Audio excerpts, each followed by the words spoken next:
Hello, so we are here with Valerie Derrick.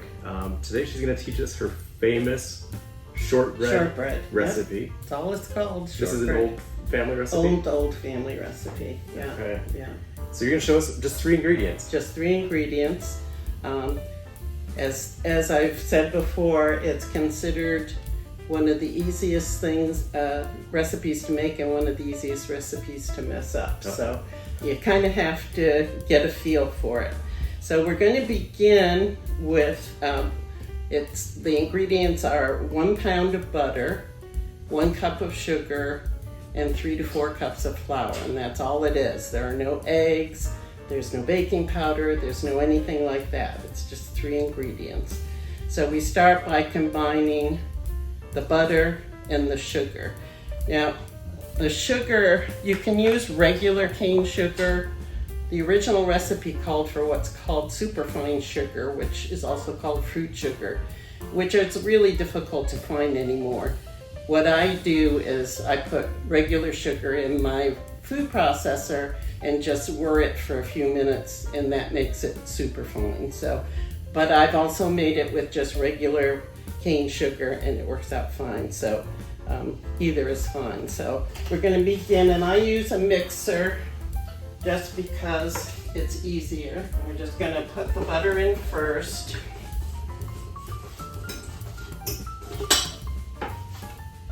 And we just had to cut the butter up to soften it. So the butter should be at room temperature. It should be at room temperature, yeah. I know absolutely nothing about cooking, so Oh, okay. I can do this. You could do Anybody. this. Anybody can. Yeah. Okay. Okay. It does work better to use a mixer if you have one. You can mix it by hand, but it's a lot trickier.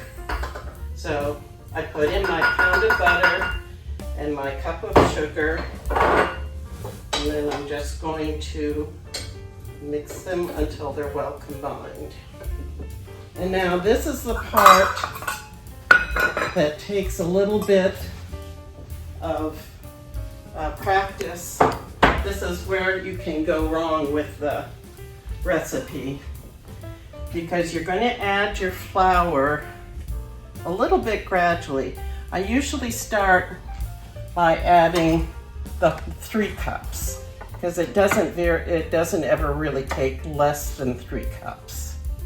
So I'm going to go ahead, and you can add the 3 cups all at once. You don't have to add it gradually. Just make sure that when you start the mixer up, you go slow so it doesn't go all over the place.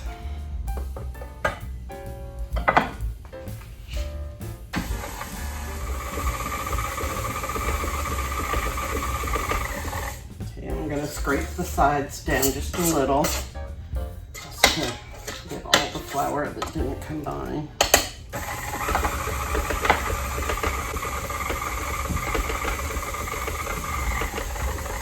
And then here is the part that just takes practice.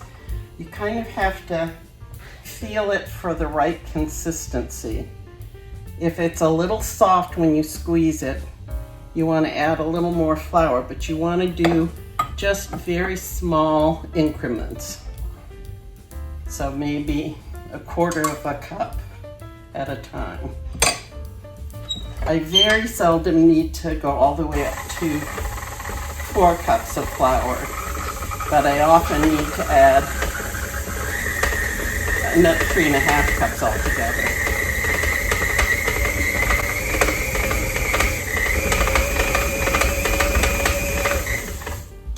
And I just try it again. I think we could use another 1/4 cup, so this is bringing us up to close to 3.5 cups of flour. And what type of consistency are you ultimately looking for? It's kind of like, almost like Play-Doh or clay.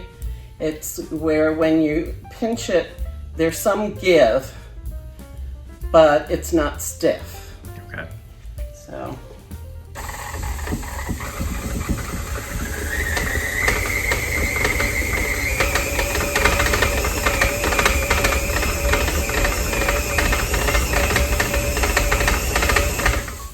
think you can see why it would be hard to do this by hand, because the batter does get on the stiff side as you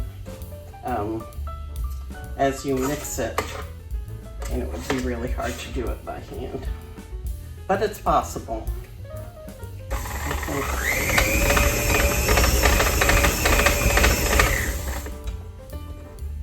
Okay, so we're good. All we do now is bring it over to a pan now.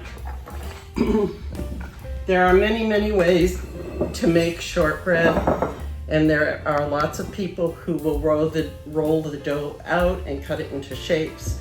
In my family, we just press it into either a dish, or this is a shortbread mold. And I just, this recipe will fill both of these up, so I just kind of divide it evenly between the two. With a glass pan like this, do you need to grease it?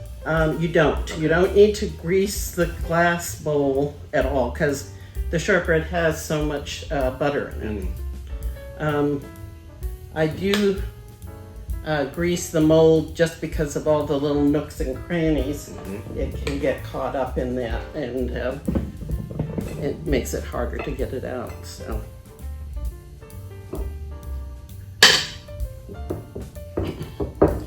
Now this bakes at a low temperature, 300 degrees, for anywhere from 45 minutes to an hour, depending on your stove and I don't know what else, but air pressure, who knows. How will you know it's done?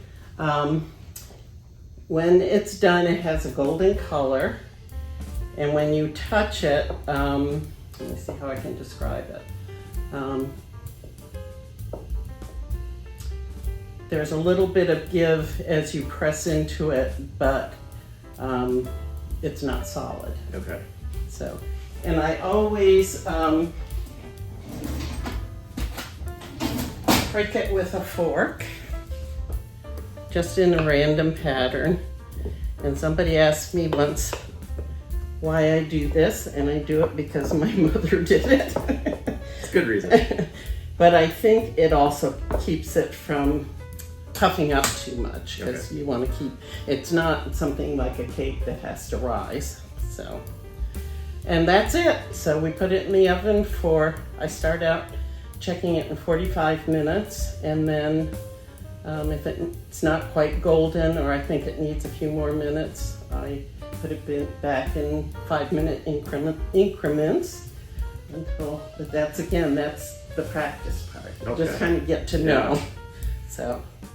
Excellent. So we'll throw this in the oven. Yeah, we will. And it'll come out perfect, I'm sure. Let's hope so. The one thing I will say is even shortbread that isn't perfect is pretty darn good. There you go. Yeah. You have a lot, it's very forgiving. Yeah. So, okay. So it's nice and golden, especially around the edges. And then when I touch it, it gives just a little. It's not too stiff. And so that's how we know it's done.